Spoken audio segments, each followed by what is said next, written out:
daquilo que nós vamos falar hoje é o Salmo 121. Elevo os meus olhos para os montes, de onde me virá o socorro? O meu socorro vem do Senhor, que fez o céu e a terra. Não deixará vacilar o teu pé, aquele que te guarda não dormitará. Certamente não dormitará, nem dormirá o guarda de Israel. O Senhor é quem te guarda, o Senhor é a tua sombra, a tua direita.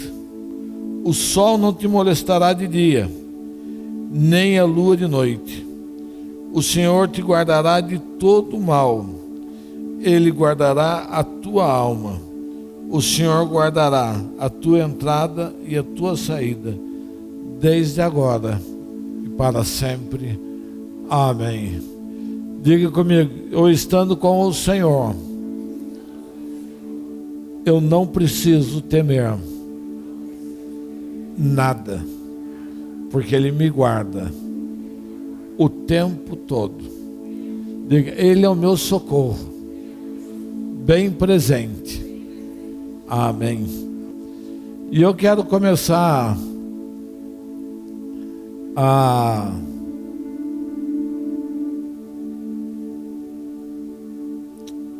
pregação lendo uma palavra profética, né, que o Senhor deu para a profeta Camila, relacionado a esse mês, relacionado a esse tempo em que nós nos preparamos para,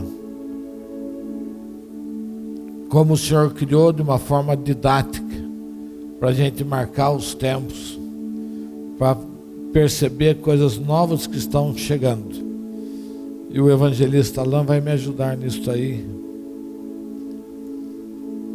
Amém. Combatendo o espírito de Leviatã. Este espírito tem trabalhado contra o corpo de Cristo de forma violenta. Este espírito tem atuado impedindo a unidade. Ele quem tem gerado quebra de pactos e alianças. Ele que tem levado as igrejas a viverem de domingo a domingo sem cumprimento de propósito. Este espírito tem encontrado abrigo no meio da igreja, pois tem levantado uma geração de filhos orgulhosos e reinado sobre esses filhos. Hoje, em Taubaté, ele tem se tornado o maior inimigo para que essa cidade se torne uma terra de adoradores, pois ele atua dos púlpitos para baixo, os altares contaminados por orgulho, vaidade e soberba. Leviatã tem governado ministérios onde o homem tem se tornado o centro. Quando eu, o Senhor, determinei esta cidade como terra de adoradores, estabeleci que ninguém levantaria esta bandeira, terra de adoradores. Não nasceu em um ministério ou denominação, mas esta cidade foi comprada por um povo profético de intercessão. E foi pago um bom preço por ela. Essa profecia não se trata de denominações, mas se trata de um alinhamento do céu e terra para um propósito. Pessoas que hoje nem estão mais nessa terra e outras vindas de longe semearam para que o nome dessa terra fosse mudado. No dia em que aquela orquestra ministrou um som aos ares, não foram apenas instrumentos ou uma boa música. Muitas coisas foram despertadas, inclusive o monstro dos mares, Leviatã. Porque um grito de esperança e de unidade do corpo de Cristo estava sendo estabelecido. Despertou-se então esta fera. Porém, a igreja, quando não permanece, não se torna constante em busca o que está em meu coração, em buscar o que está em meu coração, alimenta e estabelece o reinado de Leviatã. A igreja nessa cidade não permanece em unidade devido ao orgulho. Não estamos falando do mesmo reino. Não estamos falando do mesmo reino e de buscarem o meu propósito. Então, por que todos não se enganjam e buscam um alinhamento em resposta a Taubaté? Uns falam mal dos outros, uns julgam o ministério do outro. Não se trata de quem é o maior, ou de quem está na frente, ou de quem possui mais ovelhas ou mais cadeiras para pessoas se sentarem, mas se trata de uma guerra espiritual contra esse espírito que tem atuado no meio da liderança das igrejas dessa terra. Enquanto isso, a cultura não é estabelecida, os ambientes não são mudados e as famílias seguem sem esperança. Somente se a humildade reinar nos corações, vocês poderão vencer este espírito, pois alimentá-lo com divisões, soberba, altivez, orgulho não é a melhor saída e só tem fortalecido o reino das trevas. Terra de adoradores veio para estabelecer algo que seja entre o meu povo indivisível, unidos por um único propósito, não mudar o nome apenas, mas estabelecer uma cultura. Como Naiote de Ramã, todos que entravam naquele lugar eram tomados por um ambiente profético e começavam a profetizar. Até mesmo Saul, ainda que perseguia Davi, porém diante de um ambiente profético, até os inimigos e os que os perseguem profetizarão, porque Taubaté será como Naiote Ramã, um lugar onde todos que chegarem, como Saul, despindo-se de sua roupa, também profetizou na presença do profeta Samuel. É tempo de trocarem as vestes espirituais do orgulho pela humildade, pois em um ambiente profético todos tiram suas máscaras e se rendem para ouvir a minha voz, diz o Senhor. Pois os meus segredos eu os revelo àqueles que me temem. Uma terra de adoradores não pode haver músicos apenas, mas profetas tangedores cheios do Espírito Santo, para trazer a atmosfera da profecia sobre Taubaté, terra de adoradores, onde todos poderão ouvir e declarar: assim diz o Senhor, que as casas proféticas não se calem, ninguém se cale, continue profetizando. Tragam a atmosfera da profecia sobre Taubaté, pois é meu desejo. Tragam a atmosfera da profecia sobre Taubaté, pois é meu desejo do que o maior ao menor. Todos profetizem, cantem cânticos espirituais, cantem salmos proféticos, expulsem o inimigo através de um som que ecoa de uma terra transformada. Que se despertem os instrumentos musicais, que se despertem os profetas, os apóstolos, os pastores, os mestres, os evangelistas e cada adorador que convoque para essa missão. É tempo de se alinharem e de estarem unidos com o mesmo coração, assim diz o Senhor. Amém. Amém. Isso é que o Senhor tem para a nossa terra, para este tempo, e é isso que nós vamos viver. Vamos perseguir esse alvo, vamos dedicar a nossa vida a produzir aquilo que o Senhor tem derramado sobre as nossas vidas. E eu tenho às quintas-feiras ministrado sobre uma palavra que é extrair a melhor versão de você mesmo. Extrair a melhor versão de você mesmo. O que é isso? É entender o que o novo pacto causou em nós gentios, com a vinda do Espírito Santo e habitando em nós, nos transformando em moradas do Espírito Santo, porque o Senhor nos colocou, nos posicionou num povo que foi criado para vencer.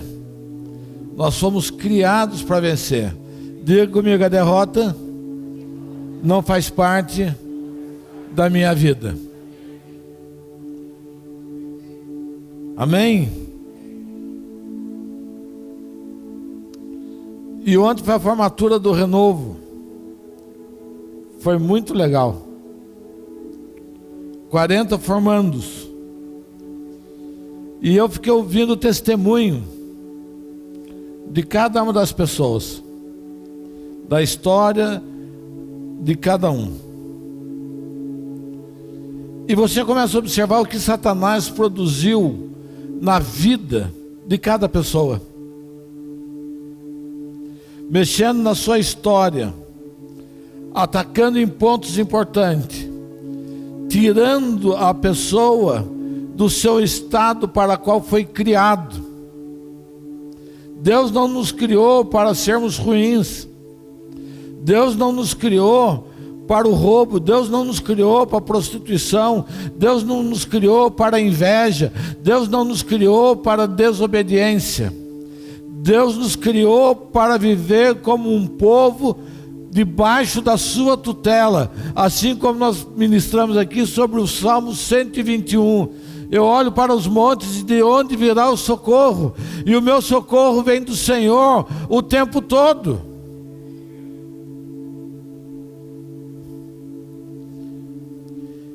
E quase unânime, todos falavam assim: eu era ruim mesmo. Interessante isso, né?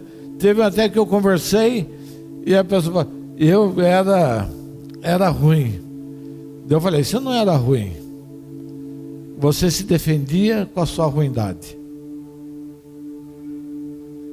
Às vezes na vida a gente é tão agredido, a gente sofre tanto, que a gente começa a usar da rispidez, da grosseria, da antipatia, da soberba, do desejo de vencer sobre o outro, de tomar aquilo que é de outro. Resultado das feridas que Satanás produz de uma forma de domesticar as pessoas. Parece que as pessoas são domesticadas para o mal. Parece que as pessoas se acostumam em ter uma vida ruim, ter uma vida dada à maldade, à ruindade. E não para entender o que é a fonte disso. Se a fonte é Satanás, que foi produzindo ao longo da vida tantas feridas. Diz que o elefante, para ser domesticado, ele é amarrado num tronco de árvore com raiz, amarra o elefante naquele tronco e bate. E ele quer fugir, ele quer escapar, ele não consegue sair com aquele tronco com raiz. E com os outros bichos é assim também. Eles têm sacrifício e recompensa. Então o elefante, depois de um tempo que ele passa por esse processo, você vê ele no circo, amarrado num banquinho, que deve pesar 1,5 kg. Ele acha que ele não tem mais força para vencer aquele obstáculo. De tanto que apanhou, de tanto que sofreu, de tanto que foi vítima de abuso. E daí, como recompensa na vida das pessoas, acho que o pecado é uma recompensa. Acho que atender os nossos desejos, os nossos vícios, é uma recompensa, que é algo bom, mas na verdade nos afasta de Deus. Porque o propósito de Satanás na nossa vida é fazer você falar mal de Deus. Eu não sei quantas pessoas aqui já tiveram a impressão de falar assim: Deus me abandonou. Deus se esqueceu de mim. Alguém já disse isso? Deus não olha para mim. Em função do quê? Das feridas ocasionadas por Satanás. Então, quando a gente se propõe como ministério, como igreja, quando a gente se dispõe diante do Senhor a extrair a melhor versão de cada um de nós, entramos em luta, numa grande guerra. Vocês acham que o ambiente, a atmosfera, vocês acham que o desafio de pregar, de falar que Deus tem algo melhor para você, que tem algo escondido dentro de você, que Deus te chamou para viver coisas tremendas que já estão reservadas dentro de você, você acha que isso é uma tarefa fácil? Porque você tem que falar com um grupo de pessoas que não crê que isso é uma verdade, em função da sua história. Então você se opõe ao tempo todo.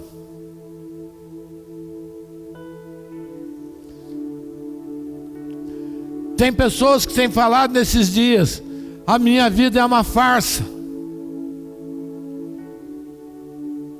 Eu não sou essa pessoa que vocês pensam que eu sou. Porque quando você se propõe a extrair, a mudar uma vida, a levar um pensamento de Deus, ainda mais nós que somos gentios, que fomos formados num país, em casas, em lares, aonde a presença de Deus não era constante, aonde a vida de fé não era constante. E daí isso entra numa luta, numa guerra. E a primeira luta, a primeira guerra é a nível pessoal.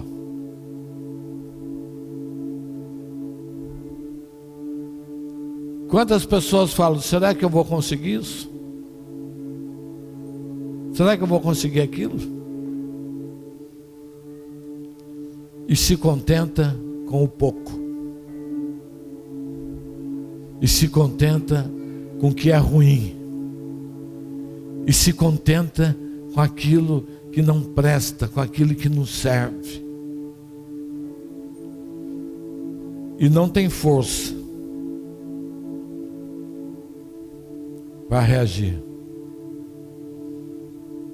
Isto fica muito claro, e é um caso fácil da gente entender na vida de Moisés.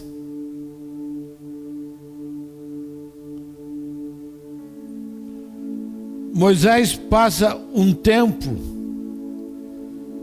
dando desculpas para dizer não. Quantas desculpas você dá para dizer não? Quantas desculpas você dá para você não vencer? Você fala: não, eu não venço porque já não dá mais tempo. Eu não venço porque eu não tive isso. Eu não venço porque meu pai, eu não venço porque minha mãe, eu não venço porque minha namorada, eu não venço por causa da minha mulher, eu não venço por causa dos meus filhos, eu não venço por causa do pastor da igreja que não me entende. Eu não venço por causa do meu patrão não me reconhece. Eu não tenho oportunidade. E Moisés passa a sua vida, a partir dos 40 anos, buscando desculpas para dizer não para Deus. Deus tinha algo grande para ele, Deus ajudou Moisés. Moisés nasceu com uma sentença de morte na sua vida. Ele, desde o parto, ele já nasceu com uma sentença de morte. Porque o faraó havia falado: mata todos os meninos hebreus. E Moisés vai criando, vai vencendo. Ou seja, a mão de Deus foi presente na vida de Moisés o tempo todo. Onde muitos morreram, Moisés sobreviveu. Onde muitos não podiam passar, Moisés foi criado. Moisés foi criado na casa do faraó, com o dinheiro do faraó, o faraó pagando para a mãe dele sustentar o seu próprio filho. Mas a gente não consegue ter uma dimensão daquilo que Deus faz na nossa vida, daquilo que Deus tem, como nós chegamos até aqui, até hoje. Nós não agradecemos, nós murmuramos, nós vivemos buscando desculpas.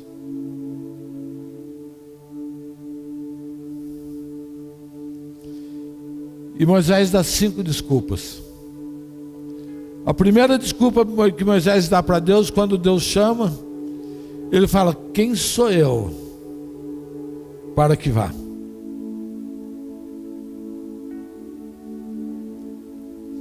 Às vezes a gente fala para as pessoas: vamos voltar a estudar, vamos fazer uma faculdade, vamos buscar algo novo.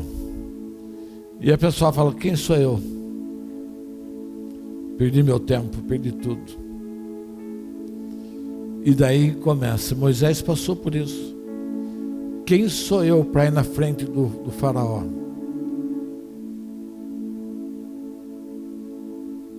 Deus tem uma vida de vitória reservada para você, mas é necessário aceitar os desafios.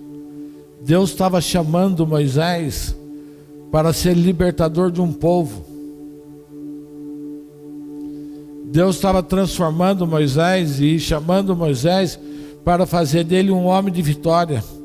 Deus está falando para Moisés: Moisés, a sua história de derrota, o assassinato que você cometeu, a briga que você se envolveu, isso tudo não importa para mim. Eu quero transformar você num homem que é capaz de tirar o meu povo do Egito. Eu chamo você para ser um libertador.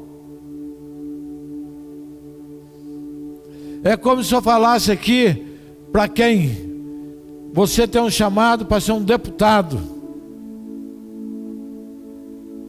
A Vanessa ali já tomou posse.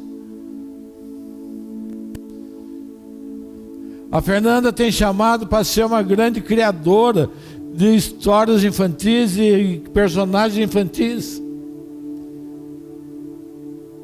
O Ricardo e a Michele têm uma veia empreendedora, uma visão comercial, chamado talvez para dirigir um grupo empresarial. Mas a gente pergunta: quem sou eu para que isso aconteça? Às vezes teve oportunidade para os Estados Unidos, foi agora de novo, e eu fico procurando lá, já falei para vocês, as pessoas de 3 olhos eu não acho, pessoas de 4 braços, todos iguais. Nós somos iguais a todos, nós somos iguais às pessoas mais inteligentes, nós temos a mesma massa cefálica, nós temos veia criativa. Deus está nos chamando esses dias para a revolução inteligente. Quem se enganja, quem se importa, quem quer mudar o nosso país. Ontem eu vi um espetáculo triste. O Tiririca renunciou ao seu mandato de deputado, e dizendo: eu não consigo mudar essa história. Ele não entendeu que quem colocou ele ali, sendo um palhaço, sendo um homem improvável, foi Deus quem colocou ele naquele lugar. E ele se intimidou, ele fez essa pergunta: quem sou eu? O que Deus tem lançado na sua vida? E você continua passando dia após dia, dia após dia, dizendo: quem sou eu?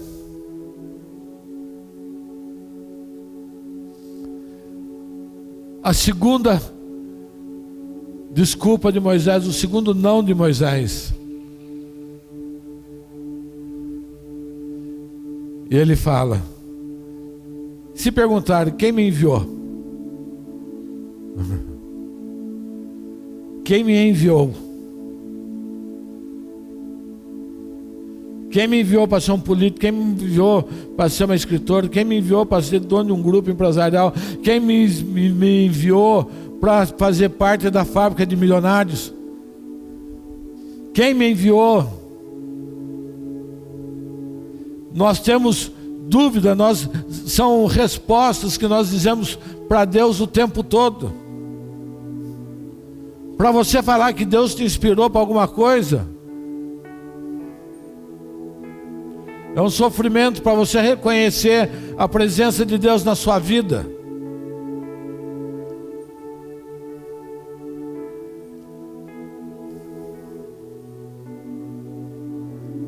O terceiro motivo do não de Moisés: não vão acreditar em mim.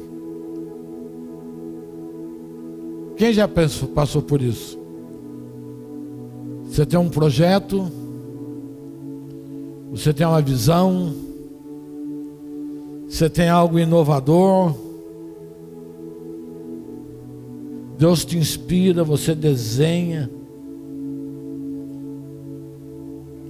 e você fala assim: quem vai acreditar em mim? Quem vai acreditar? Quem vai acreditar no Terra de Adoradores? Quem vai acreditar nessa vida? Quem vai acreditar na palavra profética que o Senhor entregou para a sua vida? Quem vai acreditar que você foi chamada para ser uma rainha, assim como foi Esther, uma menina exilada, órfã, se mete num concurso,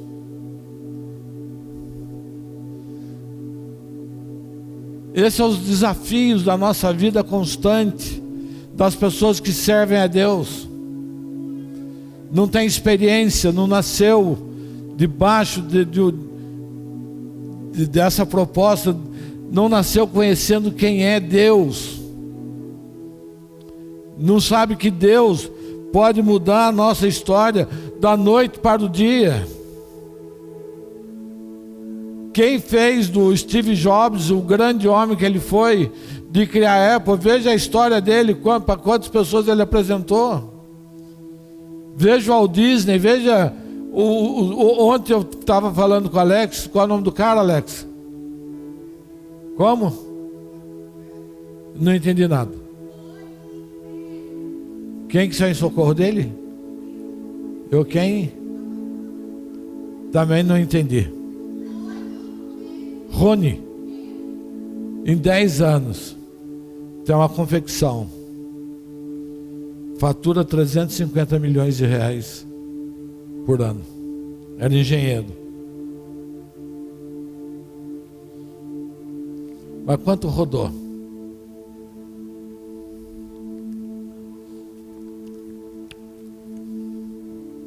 O dono do KFC, Thomas Edison. Quantas loucuras! Alguns deles pagaram para que as pessoas usassem o seu produto. Rockefeller, quando começou a vender, quis vender querosene para a China, ele dava lamparina para todo mundo. O que adianta ter lamparina? O que adianta ter o querosene se você não tem o que fazer com ele? Então ele vendia o querosene e dava a lamparina, pagava para as pessoas usar o seu produto. Quem vai acreditar em mim? Esse é um desafio da nossa vida. Quem vai acreditar no sonho de Deus? E tantos projetos e tantas coisas. Tem um sonho de Deus, tem algo dentro da sua vida. Quantas pessoas com palavras para ser empresário, para ser tantas coisas, para ser homem rico, e não dá um passo. Escolhe viver na mediocridade. Porque quem vai acreditar em mim?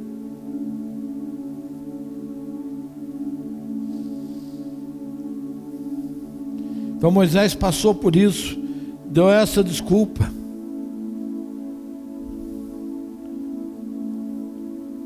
Ele não contente ainda, ele diz: eu não sou eloquente, eu não sei falar.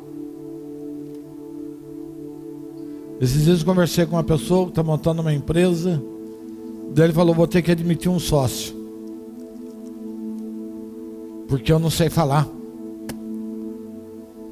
Um profissional, uma ideia, não sei falar, não sabe expor, não sabe transmitir, não acredita no seu potencial, não acredita na sua empatia, não acredita na sua simpatia.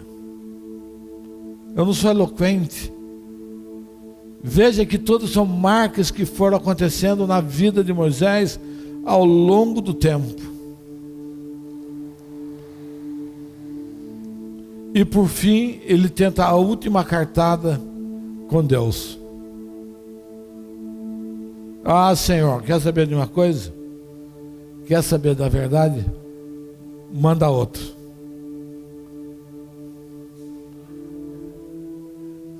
Passa a minha vez.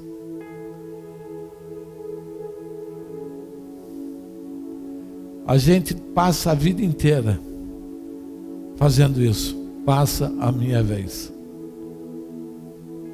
Entrega para outro a minha oportunidade. Eu não quero. Eu não me enquadro. Eu tenho medo. Eu não avanço. Eu não consigo. Não há mais tempo. Tanta besteirada. E eu quero dizer para você que eu sou o pior conselheiro que você pode ter na vida. Porque se você vier falar comigo, eu vou falar, avança. Se Deus está nisso, avança. E eu gostei do amém de vocês.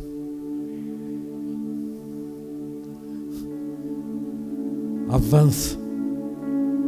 O Tom largou a fábrica e foi parar na Grécia. Vender jogador de futebol na Grécia. Não fez isso? Tem que crer. Dava para mandar outro? Dava. Então Moisés fala, envia outro. Quantas oportunidades passou na sua vida, quantos desafios passaram por você, e você falou, não é meu tempo, envia para outro. E passa uma vida de murmuração. E passa uma vida de mediocridade. Sem sair do lugar.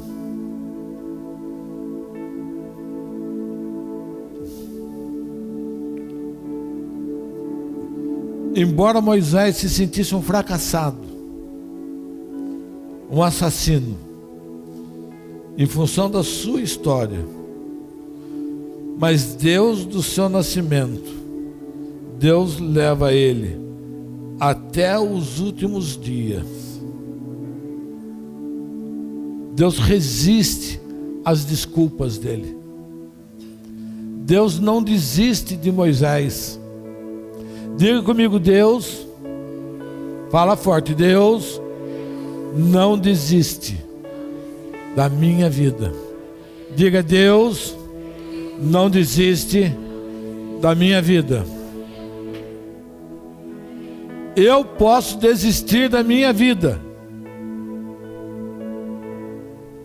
Eu posso passar minha vida inteira sem cumprir nada daquilo que Deus me inspira.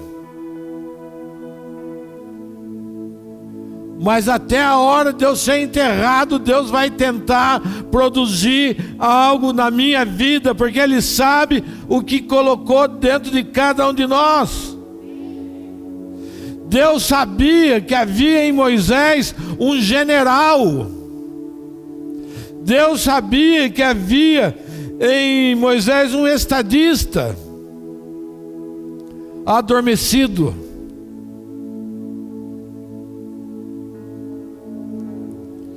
Um estadista adormecido, um general frustrado. E Deus não desiste dele.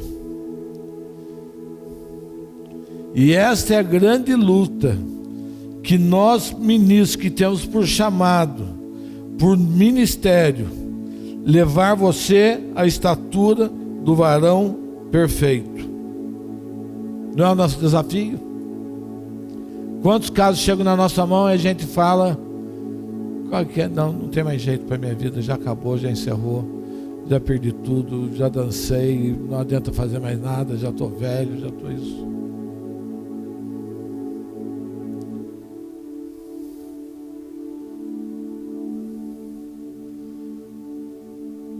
Com sabedoria e inteligência plena, inteligência espiritual, nós não temos como ministro direito de olhar para vocês se não for com esse olhar.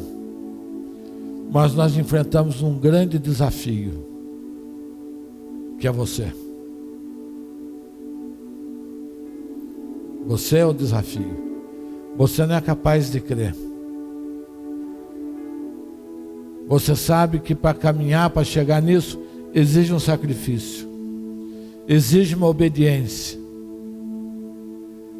Você sabe que para você produzir um casamento alinhado com Deus é necessário passar pela corte.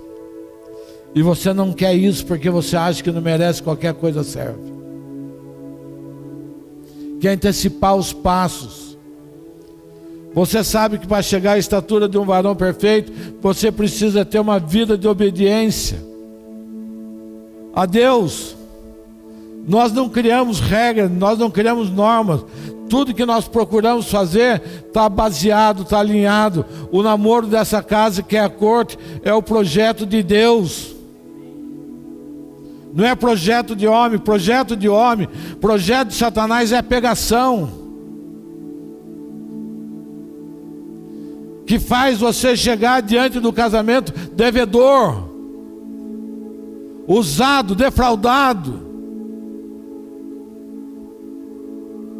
Esse é o desafio de Deus, esse é o nosso desafio como ministério, como ministro, como homens de Deus, que nós não trazemos uma regra, nós trazemos aquilo que Deus tem para a sua vida. Diga comigo: Deus tem o melhor para a minha vida. Deus tem o melhor para a minha vida. Deus tem o melhor para a minha vida. Mesmo que você se recuse a repetir como eu estou falando, mas isso virá sobre a sua vida.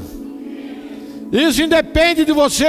A única coisa que nos segura é a nossa cabeça dura, dura serviço, falta de perseverança, falta de honestidade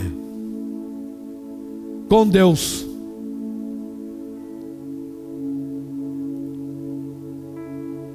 A segunda luta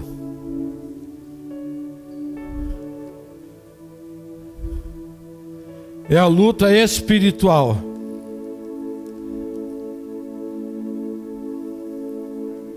Que é terrível. Efésios capítulo 6.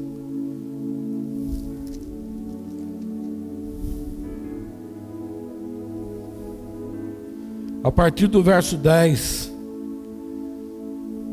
No demais, irmãos meus, fortalecei-vos no Senhor e na força do seu poder. Revesti-vos ou protegei-vos de toda a armadura de Deus,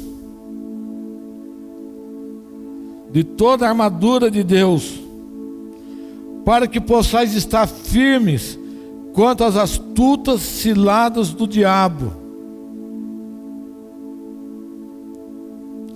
Pois não temos que lutar contra a carne e o sangue, e sim contra os principados, contra as potestades, contra os poderes deste mundo tenebroso, contra as forças espirituais da maldade nas regiões celestes.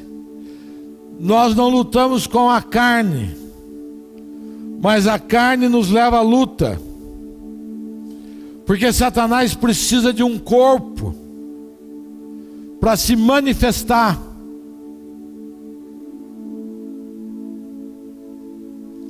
Assim como o Espírito Santo de Deus se manifesta através de um corpo.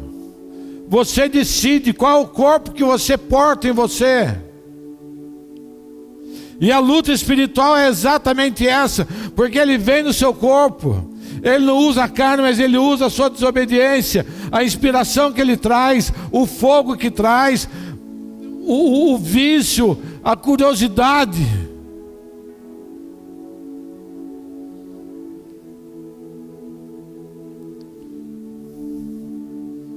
E ele vai produzindo na nossa carne os frutos da carne. Os frutos da carne. O tempo todo. Que está lá na carta de Paulo aos Gálatas, capítulo 5. As obras da carne são conhecidas, as quais são prostituição. Ninguém vai para a prostituição se Satanás não inspirar. É Satanás quem inspira. É Satanás quem inspira para a fornicação. É Satanás quem inspira para o roubo. É Satanás quem inspira para a inveja. É Satanás quem inspira para a maledicência. É Satanás quem inspira para os ciúmes, para a inimizade. E coisas semelhantes a estas.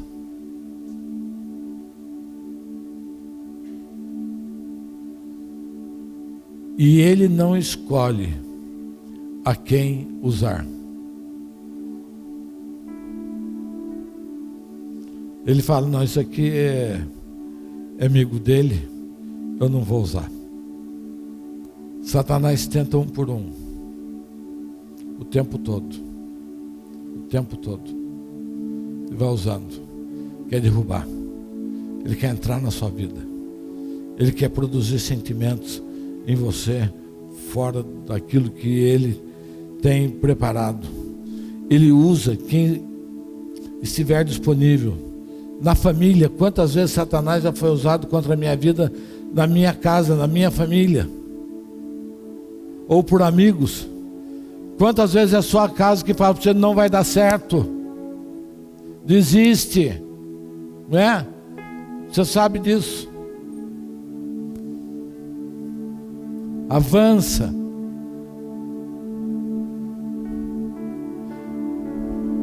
Quantas vezes usa o amigo para te arrebentar? Conhecido, irmão. E quando você não entende, quando você não discerne, nosso problema é de discernimento. Nós não sabemos distinguir o que é de Deus e o que é do inferno. A gente não sabe quando Deus envia e quando o diabo envia. Sabe por quê? Porque a gente não conhece a palavra, a gente não conhece o que Deus pensa, a gente não conhece aquilo que Deus tem para as nossas vidas. Porque se conhecesse, não entraria nas frias e nas roubadas que a gente entra, como eu já entrei em muitas na minha vida. Nós nos tornamos vítimas na batalha espiritual. O apóstolo Paulo escreve na primeira carta aos Coríntios, para vocês terem uma ideia como são as coisas.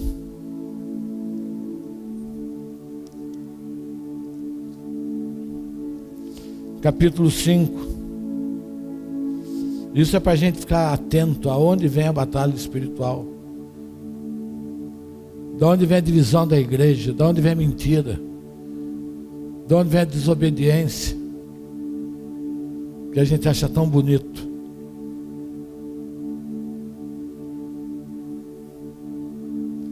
Ele diz lá, geralmente se ouve que há entre vós imoralidade, e imoralidade tal como nem mesmo entre os gentios.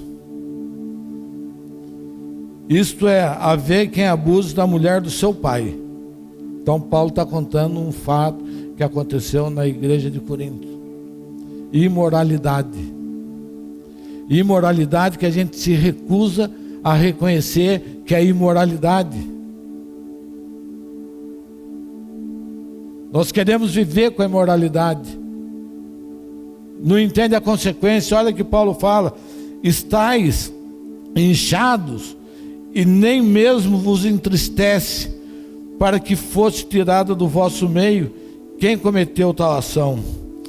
Eu, na verdade, ainda que ausência no corpo, mas presente no espírito, já determinei como se estivesse presente, que o que tal ato praticou, em nome do nosso Senhor Jesus Cristo, juntos, vós e o meu espírito, pelo poder de nosso Senhor Jesus Cristo, seja entregue a Satanás para a destruição da carne e para que o espírito seja salvo ao dia do Senhor Jesus. Não é boa a sua jactância, não é bom o seu orgulho. Não sabeis que um pouco de fermento leveda toda a massa? Da onde vem a rebelião? Eu preguei aqui no sábado sobre as inimizades, fim das inimizades. E quando a pessoa começa com a inimizade, ele vai buscando quem pode se juntar a ele. Falei de Anás, de Herodes e Pilatos, que se uniram contra Jesus para destruir Jesus. Eles eram inimigos, mas pelo objetivo deles. Lançai fora o fermento velho, para que sejais uma nova massa. Joga fora a sua cultura, joga fora tudo aquilo que é velho. Nós estamos nesse tempo falando, nós vamos mudar o ano. Joga fora o que é velho, o que não serve. Pare de arrastar a porcaria da vida. Pare de arrastar o que não serve. Assim como, pois, sois sem fermento, pois Cristo, a nossa Páscoa, foi sacrificado por nós, pelo que celebremos a festa, não com fermento velho, não no velho pacto. Celebremos as festas no novo pacto, naquilo que Cristo fez por nós, nos limpando, tirando de nós todo o pecado. Nem com o fermento da maldade e da malícia, mas com os asmos da sinceridade e da verdade. Já por carta vos escrevi que não vos associeis com que se prostituem. Vai ouvindo, vai prestando atenção. Com isso não quero dizer propriamente com os impuros deste mundo, ou com os avarentos, ou com os roubadores, ou com os idólatras. Nesse caso, você iria sair do mundo. Não tem jeito. Então eu sou dono de uma companhia aérea, eu sou dono de uma empresa de ônibus, eu sou dono de uma loja. Eu não tenho jeito de falar para você, antes de entrar no avião, qual é a sua religião.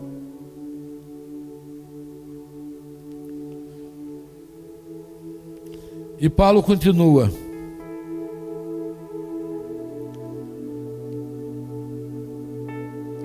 Mas agora vos escrevo que não vos associeis com aqueles que, se dizendo irmãos, for devasso, avarento, idólatra, maldizente, beberrão, roubador, com tal nem comais.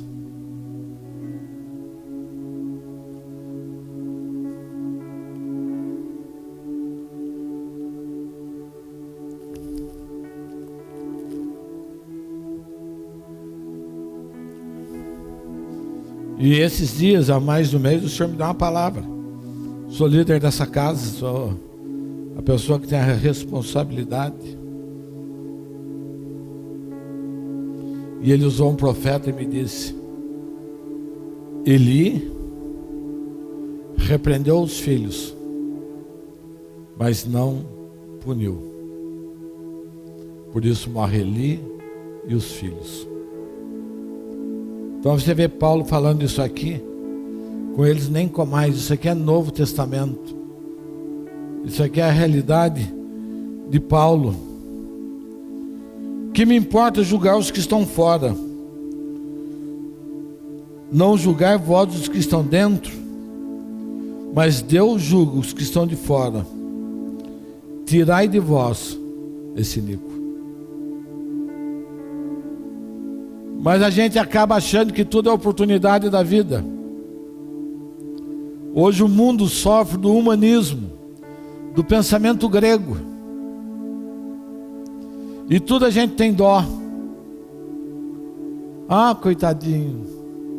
Ah, coitadinho, o senhor vai fazer isso? É a oportunidade da vida. A profeta Suzana ministrou no domingo.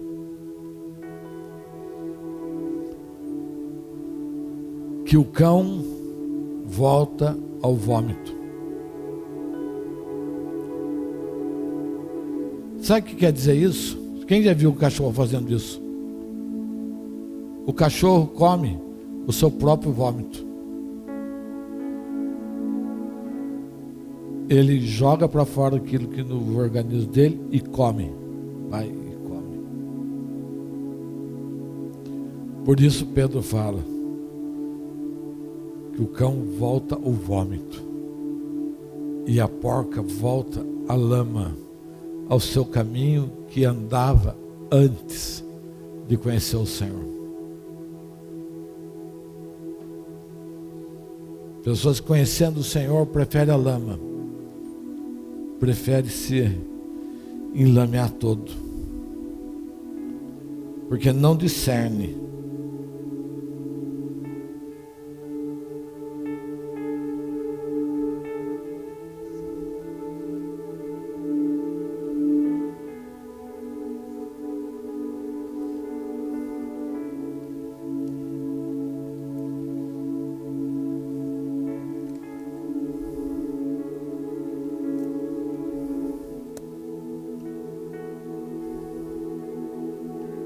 Pessoas que na verdade são contra tudo e todos,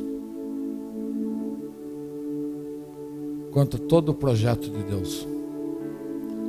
E o pior de tudo, é contra o projeto de Deus para a sua vida. Deus tem um projeto para a sua vida. Deus tem um sonho para a sua vida. Você não vai morrer no estágio onde você está. Deus tem chamado para um povo para fazer história.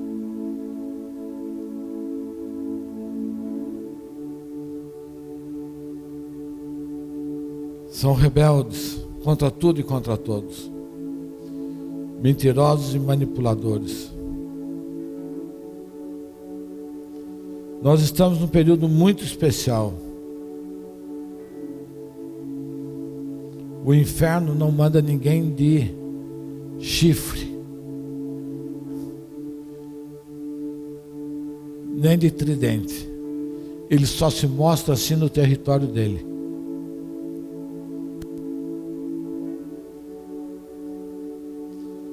E eu já tive a oportunidade de ver isso,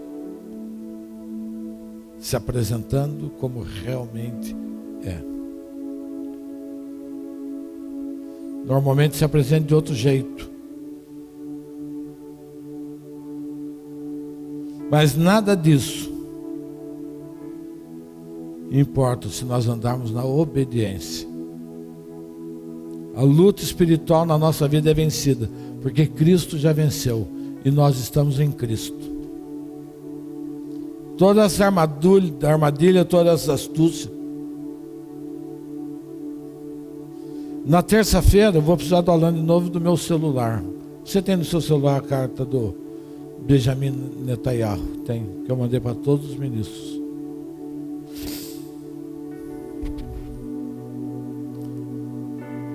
Terça-feira no culto profético eu liberei um trecho do discurso do primeiro-ministro de Israel. E ele dizendo o que Israel venceu. Achou aí? Tem? Pede para o Alan ler. Preste atenção.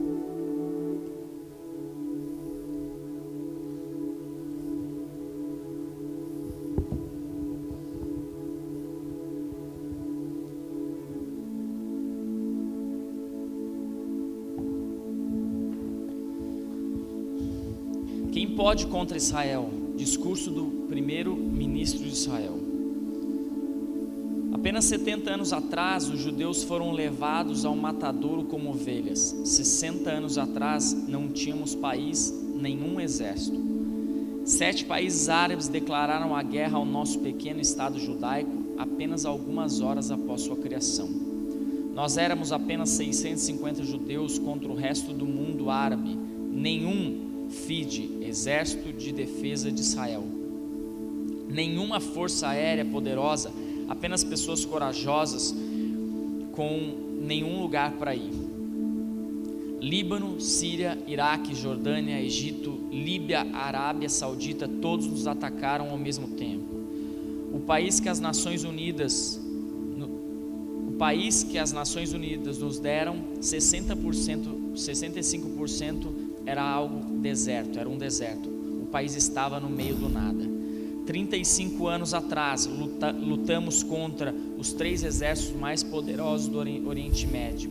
E nós os varremos, sim, em 6 dias.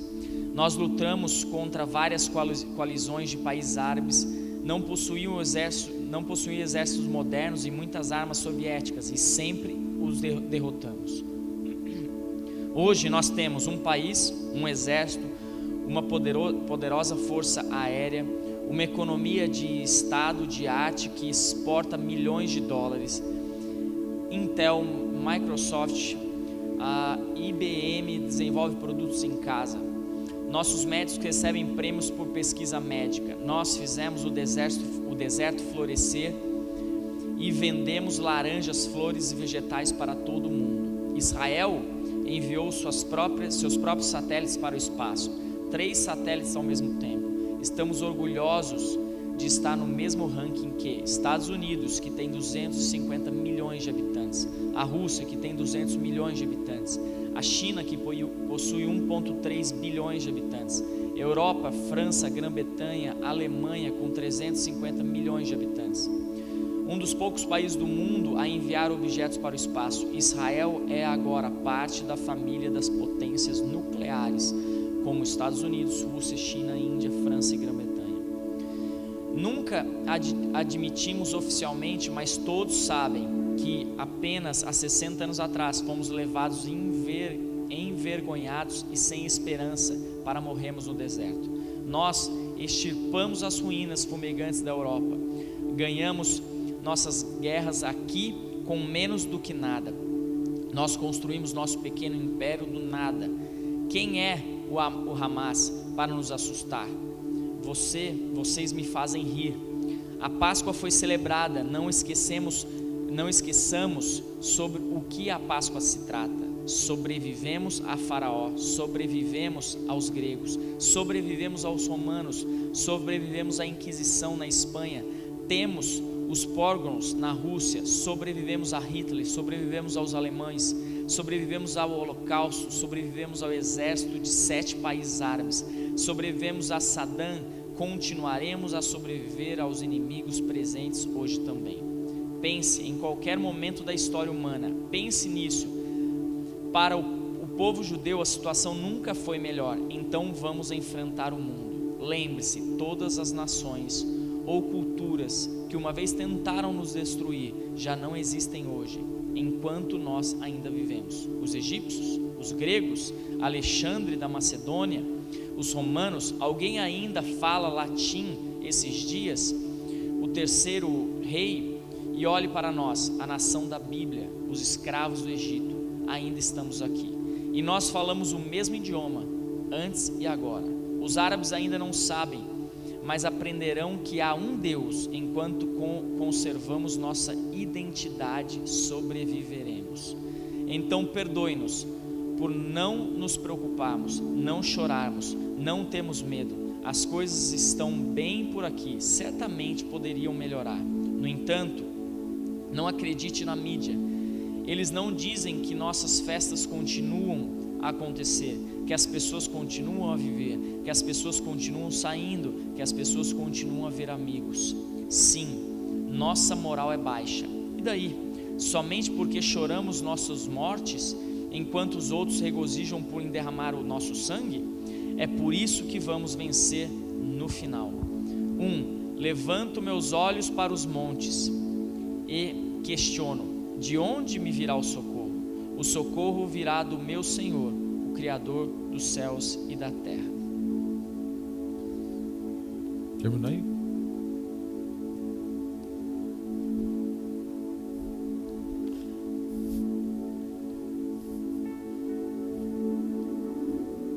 Esse é o destino de quem serve a Deus. É esse Deus que nós servimos. É esse Deus que tem esse compromisso com cada um de nós, porque Cristo, aqui Benjamim Netanyahu, ele é da tribo de Benjamim, ele está no velho pacto, mas Cristo nos envolveu em tudo isso.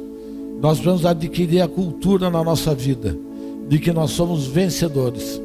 Quando foi ministrado essa palavra na terça-feira, o Senhor me trouxe 2 palavras incríveis e invencíveis. Diga: incríveis e invencíveis. Nós somos incríveis. Sabe por quê? Porque nada nos detém. As pessoas se assombram com a nossa vida. As pessoas se assombram com a capacidade que nós temos de recuperação. Quando todos acham que nós morremos, mas nós somos incríveis. Nós surgimos de novo com mais força. Não é por nós, é porque o Senhor é com a gente. É Ele quem faz na nossa vida. E somos invencíveis.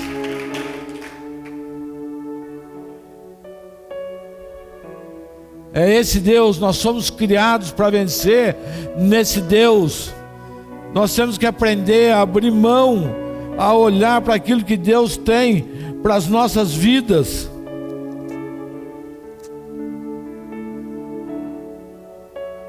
Você acha que Deus tem para alguém um casamento de um marido que espanca a sua mulher?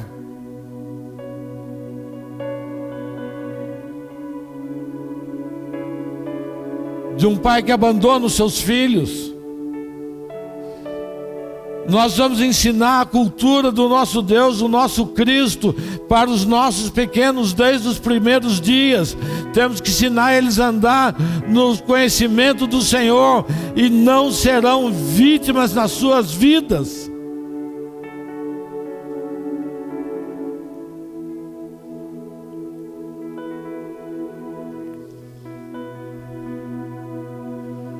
O apóstolo Paulo diz que nós somos mais que vencedores. Sabemos que todas as coisas, diga comigo, sabemos que todas as coisas concorrem para o bem daqueles que amam a Deus e daqueles que são chamados segundo o seu propósito.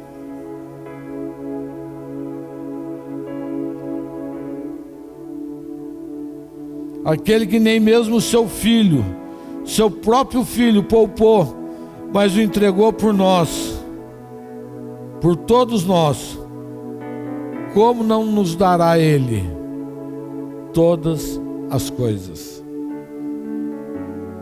Esse é o amor de Deus. Quem tentará acusação contra os escolhidos de Deus?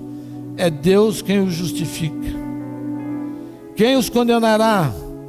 Pois é Cristo quem morreu, ou antes quem ressurgiu dentre os mortos, e qual está à direita do Pai intercede por nós. E daí ele diz, e aquilo que esse homem diz no Salmo 121: quem nos separará do amor de Deus? Quem nos separará do amor de Deus? A tribulação, a angústia, a perseguição, a fome, a nudez, o perigo, a espada? Como está escrito, por ti somos entregues à morte o dia todo. Fomos considerados como ovelhas mortas para o matadouro. Mas em todas essas coisas, diga comigo, em todas essas coisas, diga, em todas essas coisas, nós somos mais do que vencedores por aquele que nos amou. Pois estou certo que nem a morte, nem a vida, nem os anjos, nem os principados, nem as potestades, nem o presente, nem o porvir, nem a altura, nem a profundidade, alguma outra criatura poderá nos separar do amor de Deus que está em Cristo Jesus. Diga aleluia. Essa é a sua posição, esse é o seu lugar. Deus te colocou nessa posição, Deus te colocou neste lugar. Não negocia, não saia, não se sinta derrotado, não se sinta nada, se sinta sempre um vencedor em todas as situações da sua vida. Você pode levantar a sua cabeça e dizer que você tem um Deus que é por você.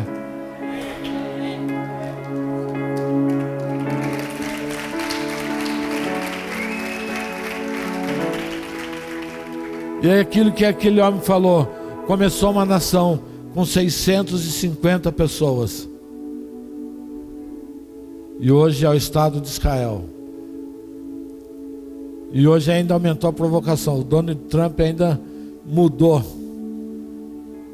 a embaixada de Israel de Tel Aviv para Jerusalém. Isso vai demorar um tempo, não é de imediato, mas ele deu um passo. E eu não sou judaizante, não é isso, eu falo do Deus dos judeus. Falo do Deus dos judeus. Ele nos quer nessa posição.